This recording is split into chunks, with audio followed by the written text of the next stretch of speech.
नमस्कार दोस्तों।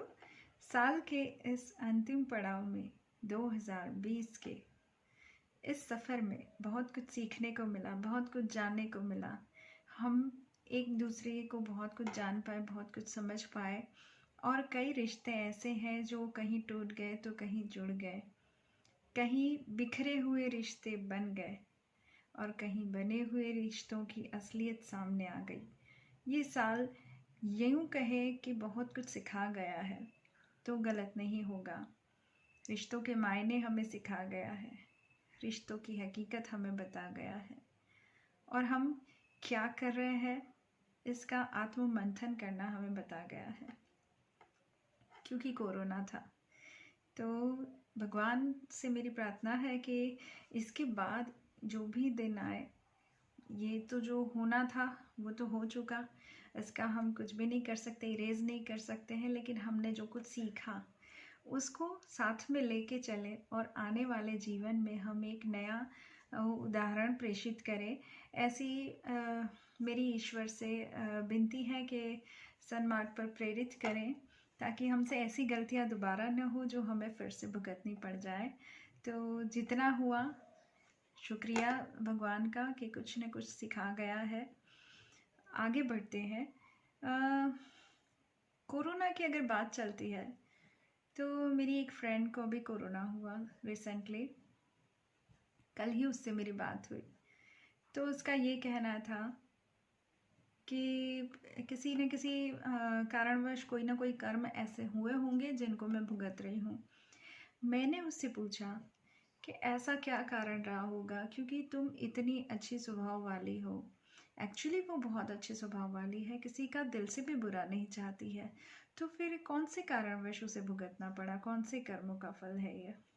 तो उसका ये कहना था कि पिछले जन्म के कर्म जो होते हैं वो भी मायने रखते हैं, वो भुगतने भी पड़ते हैं।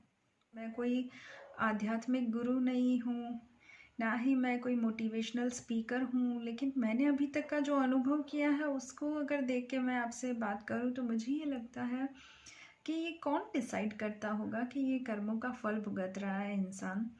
क्योंकि कई बार ऐसा होता है जब कोई बीमार होता है या जब किसी को स्पेशली चैलेंज्ड पीपल, उनको भी ये कई बार कहा जाता है कि ये पिछले जन्म के कर्मों का भोग बने हैं। तो कौन डिसाइड करता है इनके कर्म कैसे थे, कैसे हैं, कैसे होंगे।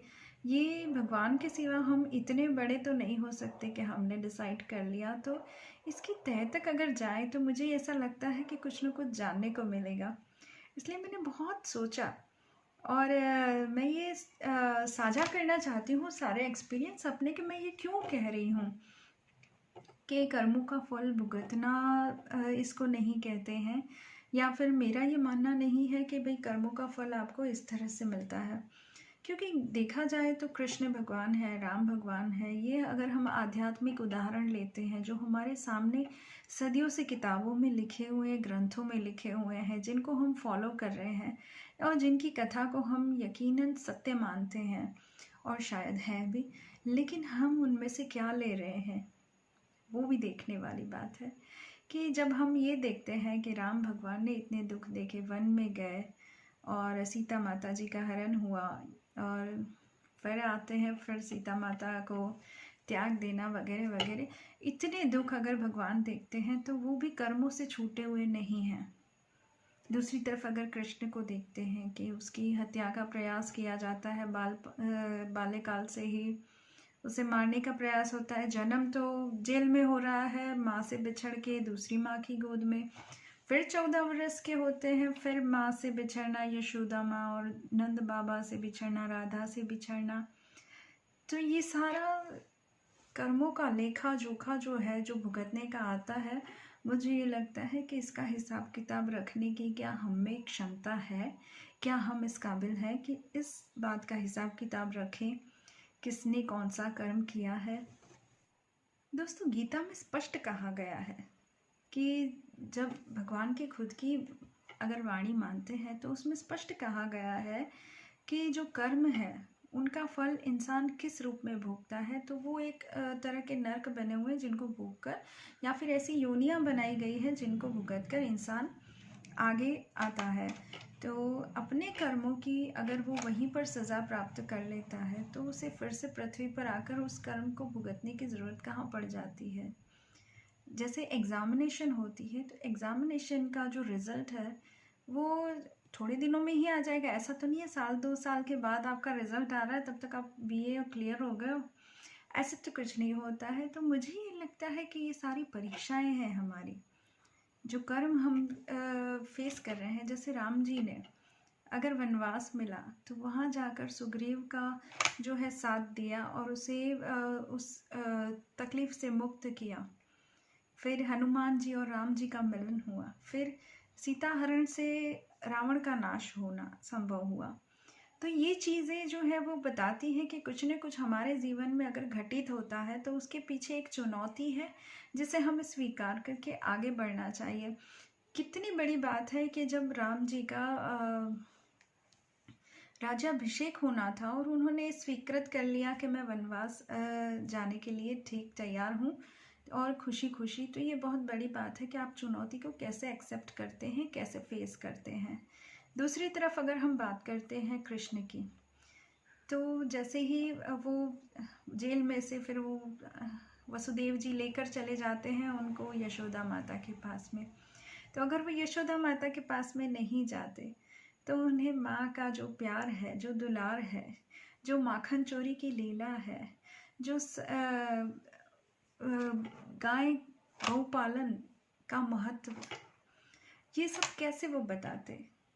तो दूसरी चीज़ और है, जो यशोदा माता और नंद बाबा को छोड़ के निकलना होता है तो सामने कंस का वध होता है। तो जो चीज़ें हो रही हैं उनके पीछे कोई कारण है, एक तो ये। और दूसरी चीज़ मेरा मानना ये है कि आप वहाँ से सीख रहे हो, कुछ सीख रहे हैं और कुछ सिखा रहे हैं। हमारे बाद की पीढ़ियाँ या हमारे पीछे की जो पीढ़ी है वो ये देख रही हैं कि हम क्या कर रहे हैं, वो हमको फॉलो कर रही हैं। तो हमारे कर्म ऐसे होने चाहिए।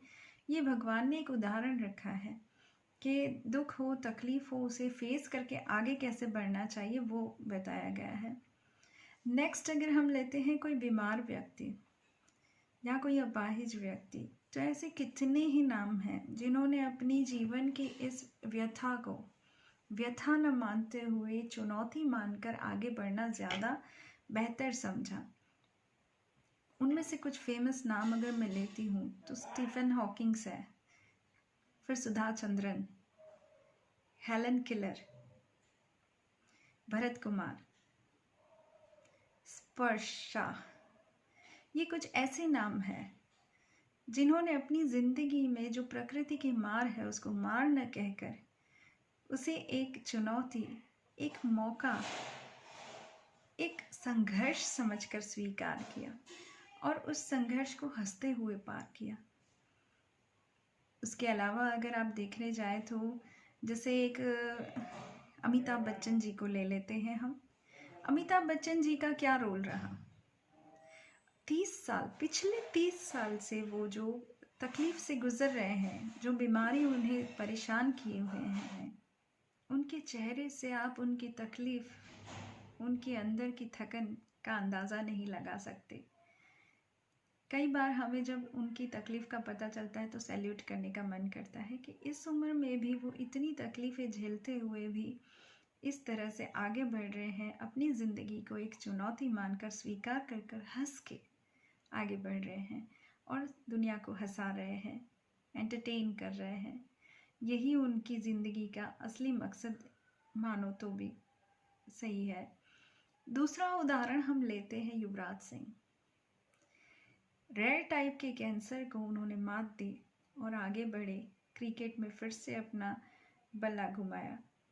तो ये जो उदाहरण है जो मैं आपको दे रही हूँ, किस लिए दे रही हूँ, इसका कारण ये है कि ये क्या कर्मों की सज़ा थी जो उन्होंने भुगती, या आप गिलास भरा हुआ देख रहे हैं। गिलास भरा कैसे, क्योंकि उन्होंने वो जो चीज़ें थी, जो संघर्ष थे, उनको चुनौती मानकर स्वीकार किया कि ये हमारी ज़िंदगी की हकीकत है जिसे हमें स्वीकार करना है। आपके पास दो रास्ते हैं, या तो आप हंस लो या रो करके उसको पार करो, लेकिन आपको पार करना ही है। तो बेटर क्या होगा कि आप हंसकर उसे पार करें ताकि आप वो मकाम हासिल कर सके जो आपकी ज़िंदगी का मेन सपना है। तो आपके गोल को प्राप्त करने के लिए आपका हंसना बहुत ज़रूरी है, तो मुस्कुराते रहिए। और दूसरी बात अगर कर्म की हम करें तो हाँ, मैं ये मानती हूँ कि कुछ उधार, कुछ दुश्मनी जो हम लेकर चल रहे हैं वो हमारे साथ बहुत समय तक रहती है, और इतना समय तक रहती है कि उसका हिसाब किताब पूरा करने के लिए शायद जन्म भी कम पड़ जाते होंगे।